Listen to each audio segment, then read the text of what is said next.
Welcome to another edition of Tech Files. My name is Mike. I'm here with Brittany today, and we are going to talk about Instagram and why it's important for businesses to be on it. So I guess my first question is, does every business have to be on Instagram? Well, no, just like with any social platform, Instagram is not for everybody. However, if you are going to invest time in social media, I highly recommend trying to use Instagram. It is the fastest growing platform. It is where everyone who is a millennial and younger is present. So you really need to figure out what your target audience is. And if your target audience is on Instagram, then you should probably be on Instagram. I mean, for those of you that don't know anything about Instagram, it's a very visual platform. Photos, videos, they stole stories from Snapchat.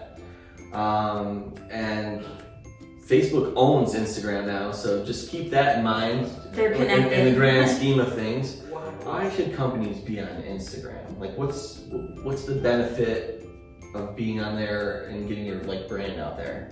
Like I said, connecting with your target audience. I also feel that Instagram is easier to find different crowds to connect with versus Facebook. Facebook has become so algorithm broad-based. But their algorithm has kind of messed everything up, right? So think about it. You don't often see things from other companies that you aren't following unless they've put money behind it. Instagram's different. Instagram, you can reach people unintentionally just by using hashtags. Geolocation, if you're tagging your geo. Even on my personal feed, when I'm using stories and I share something, but I tag, Smith Market next door, people from Utica who I don't know see my story because I checked in over there and they're looking at stories in the area. They don't have to be following me. Then they may see my feed and say, oh, I like what they have to say or what they're sharing, and then decide to follow.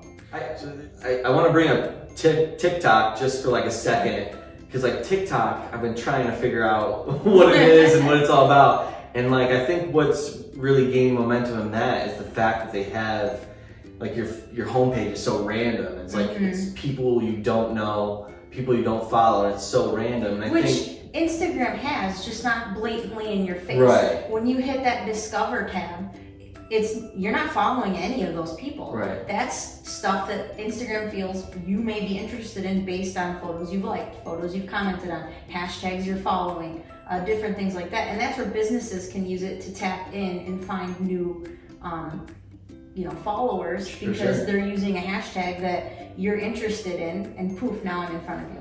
Overall, I think food and beverage does really good on the whole Instagram. Foodie crowd is huge on Instagram. But I don't think that it's just that. I think if you have a good product, you can connect. Right. And with the way even Google works, if you don't have a website, they'll pull in your social media profiles as your website when people are searching for things in the area. Yeah. In terms of the clients that you do work for, what has been working lately on Instagram? I know good photos, good videos, but any particular content that's really been working? Couple of tips. Stay active in your stories. People want the inside view. They want to feel connected and that they know who you are as a person, not just as a company or business. So when you're using your stories, don't necessarily curate the content. Go off the cuff, have a little fun with it. Walk into a meeting and give people a We're not laughing because we do this. but that's what's fun, and that's what people like to see. Yeah. Make sure you use a hashtag with your stories so that people can find it. The other thing is you want to do 10 to 13 hashtags on every post. I know that seems like a lot, but here's the thing. So pick 3 to 5 that you use consistently, brand oriented. So for us, we may use hashtag downtown hustle, hashtag Quadsimia, hashtag, things that are specifically websites that work. Yes. Yeah. Hashtag thrive, hashtag web development. But then for those other, 10 hashtags or so, use ones that are related to the content that you're sharing. So, little tip, really easy, take those main core hashtags that you use on every single post, save them in your notes in your phone. So all you have to do is copy and paste them. Right. Then you add in those additional hashtags on the fly with your post. There are some platforms on the web that will help you schedule out Instagram posts. So if you're feeling overwhelmed, how am I going to post once a day on this platform? You can use later.com, which is what we like to use. Schedule them out, and it'll even tell you the best times of day to post. So that's nice because you don't necessarily have to post every day, because it'll tell you post twice on this day, and then maybe you don't post again for 3 days because that's when your people are active. That's the target audience. They also help you with hashtag suggestions. So if you have web development as a hashtag, they can give you other ones that are popular that people are using that are related to that. So I guess what you're trying to say about hashtags is kind of like the free way to get your brand out there. You don't have to put any money behind it. It's just a little bit of research of what hashtags people are using. And it's the most important if you're on Instagram, because it's the only way people are going to find you. If you don't use any hashtags, people aren't going to see your content. Unless they specifically know your business name. Like if they're searching for Quadsimia, they will find us. But if people are looking for new content and they don't know your business name, hashtags super important, geotags super important. And I like how you said that stories are kind of like behind the scenes. And I think content evolves. Stories might not always be behind the scenes content. They might evolve into of your most important. So, but like right now, I feel that right now, stories is one of the fastest growing aspects of Instagram. For sure. And that's what even right now, my personal usage, when I get on Instagram, I tend to not even look through my feed anymore. I'm clicking on those stories. I try to think about, because there's a difference between creating content and consuming content, and you have to look at it both ways. Like, how are we using it at a personal level? How are we using it professionally?